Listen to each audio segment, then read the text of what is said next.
Hi friends, welcome to day to day kitchen. ഇന്ന് ഞാൻ വന്നിരിക്കുന്ന ഒരു സ്പൈസി പെപ്പർ ചിക്കൻ്റെ റെസിപ്പി ആയിട്ടാണ്. അപ്പോൾ നല്ല അടിപൊളി ടേസ്റ്റിൽ എങ്ങനെ പെപ്പർ ചിക്കൻ റെഡിയാക്കി എടുക്കാൻ നോക്കാം. അപ്പോൾ ആദ്യം തന്നെ ഒരു പാനിലേക്ക് നമുക്ക് 1 സ്പൂൺ പെരുംജീരകം ഇട്ട് കൊടുക്കാം. അതുപോലെ തന്നെ 1 സ്പൂൺ ജീരകമാണ് ഇട്ട് കൊടുക്കുന്നത്. 2 ടീസ്പൂൺ കുരുമുളക് ഇട്ട് കൊടുക്കുന്നുണ്ട്. ഇത് മൂന്നും കൂടിയിട്ട് ചെറിയ ചൂടിൽ വെച്ചിട്ട് ജസ്റ്റ് ഒന്ന് ചൂടാക്കി എടുക്കുക. നമുക്കിത് മിക്സിയുടെ ജാറിലിട്ടിട്ട് നന്നായിട്ടൊന്ന് പൊടിച്ചെടുക്കാനുള്ളതാണ്.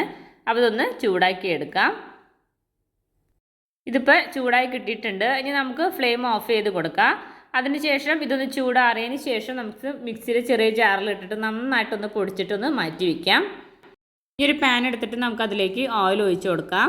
ഓയിലൊന്ന് ചൂടായി കഴിയുമ്പോൾ നമുക്കതിലേക്ക് പട്ട ഇട്ട് കൊടുക്കാം. ഞാനൊരു 3 ചെറിയ പീസ് പട്ടയുടെ പീസ് ഇട്ട് കൊടുക്കുന്നുണ്ട്. അതുപോലെ തന്നെ 4 കരയാമ്പൂവും കൂടി ഇട്ട് കൊടുക്കുന്നുണ്ട്. അത് അതിലേക്ക് ഇട്ടിട്ട് ജസ്റ്റ് ഒന്ന് ചൂടാക്കി എടുക്കുക. അതിനുശേഷം അതിലേക്ക് ഇഞ്ചിയും വെളുത്തുള്ളി ഒന്ന് ചതച്ചെടുത്തതാണ്, അതും കൂടി അതിലേക്ക് ഇട്ടിട്ട് നന്നായിട്ടൊന്ന് വഴറ്റിയെടുക്കുന്നുണ്ട്. അതിൻ്റെ പച്ചക്കുത്ത് മാറിക്കഴിയുമ്പോൾ നമുക്കതിലേക്ക് സവാള ഇട്ട് കൊടുക്കാം. സവാള ചെറുതായി കട്ട് ചെയ്തെടുത്ത സവാളയാണ്. അത് ഇതുപോലെ ഇട്ടിട്ട് നന്നായിട്ടൊന്ന് വഴറ്റിയെടുക്കുന്നുണ്ട്. ഇനി അതിലേക്ക് നമുക്ക് പച്ചമുളക് ഇട്ട് കൊടുക്കാം. ഞാനിപ്പോൾ ഒരു 3 പച്ചമുളക് ഇട്ട് കൊടുക്കുന്നുണ്ട്. അതും കൂടി അതിലേക്ക് ഇട്ടിട്ട് ഒന്ന് വഴറ്റിയെടുക്കാം. അപ്പോൾ സവാളയൊക്കെ നന്നായിട്ടൊന്ന് വാടിക്കഴിയുമ്പോൾ നമുക്കതിലേക്ക് പൊടികൾ ചേർത്ത് കൊടുക്കാം. അപ്പോൾ അതിന് ഒരു 1/4 ടീസ്പൂൺ മഞ്ഞൾപ്പൊടി ചേർത്ത് കൊടുക്കാം. ഒരു 1/2 ടീസ്പൂൺ ഗരം മസാല ചേർത്ത് കൊടുക്കുന്നുണ്ട്. 2 ടീസ്പൂൺ മല്ലിപ്പൊടി ചേർത്ത് കൊടുക്കുന്നുണ്ട്. നമ്മളിതിൽ മുളക് പൊടി ചേർത്ത് കൊടുക്കില്ല. അതിന് പകരമാണ് നമ്മൾ കുരുമുളക് യൂസ് ചെയ്യുന്നത്. ആ കുരുമുളകിൻ്റെ എരിവായിരിക്കും നമ്മുടെ പെപ്പർ ചിക്കൻ ഉണ്ടാവുക. അപ്പോൾ നന്നായിട്ടൊന്ന് ആ പച്ചക്കുത്ത് മാറുന്നത് വരെ നന്നായിട്ടൊന്ന് മിക്സാക്കി എടുക്കുക.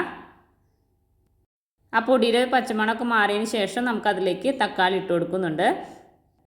ഞാനിപ്പോൾ ഒരു 2 തക്കാളി ചെറുതായിട്ട് കട്ട് ചെയ്തെടുത്തതാണ്. അത് അതിലേക്ക് ഇട്ട് കൊടുത്തിട്ട് നന്നായിട്ടൊന്ന് മിക്സാക്കി കൊടുക്കുക. അതിൻ്റെ ഒപ്പം തന്നെ അതിലേക്ക് ആവശ്യത്തിനുള്ള ഉപ്പും കൂടി ഇട്ട് കൊടുക്കാം. എന്നിട്ട് നന്നായിട്ടൊന്നും കൂടി ഒന്ന് മിക്സാക്കി കൊടുക്കുന്നുണ്ട്. ഇനി അതിലേക്ക് ഞാൻ കുറച്ച് കറിവേപ്പിലയും കൂടി ഇട്ട് കൊടുക്കുന്നുണ്ട്. ഇനി നമുക്കിതൊന്ന് അടച്ച് വെച്ചിട്ട് 2 മിനിറ്റ് ആ തക്കാളി ഒന്ന് സോഫ്റ്റ് ആവാൻ വേണ്ടിയിട്ടൊന്ന് കുക്ക് ചെയ്തെടുക്കാം. അപ്പോൾ നമ്മുടെ തക്കാളിയൊക്കെ നന്നായിട്ട് കുക്കായി വന്നിട്ടുണ്ട്. ഇനി നമ്മൾ നേരത്തെ വറുത്ത് പൊടിച്ച് വെച്ച ആ പൊടി അതിലേക്ക് ചേർത്ത് കൊടുക്കുന്നുണ്ട്. പെരുംജീരകം, ജീരകം, കുരുമുളക് ഇത് മൂന്നും കൂടി ചെറുതായിട്ടൊന്ന് ചൂടാക്കി പൊടിച്ച് വെച്ച പൊടിയാണ് ഇട്ട് കൊടുക്കുന്നത്. അത് അതിലേക്ക് ഇട്ടതിന് ശേഷം നമ്മൾ ക്ലീൻ ചെയ്ത് വെച്ച ചിക്കനും കൂടി അതിലേക്ക് ഇട്ട് കൊടുക്കാം. നന്നായിട്ടൊന്ന് മിക്സാക്കി എടുക്കുക. അപ്പോൾ നമ്മുടെ മസാലയൊക്കെ ആ ചിക്കൻ്റെ എല്ലാ ഭാഗത്തും ആവുന്ന രീതിയിൽ നന്നായിട്ട് മിക്സാക്കി എടുക്കുന്നുണ്ട്. ഇനി നമുക്കതിലേക്ക് കുറച്ച് വെള്ളം ഒഴിച്ച് കൊടുക്കാം കേട്ടോ. നമ്മൾ ചിക്കനിൽ നിന്ന് തന്നെ കുറച്ച് വെള്ളം ഇറങ്ങും. അപ്പോൾ അധികം വെള്ളം ഒഴിച്ച് കൊടുക്കണ്ട.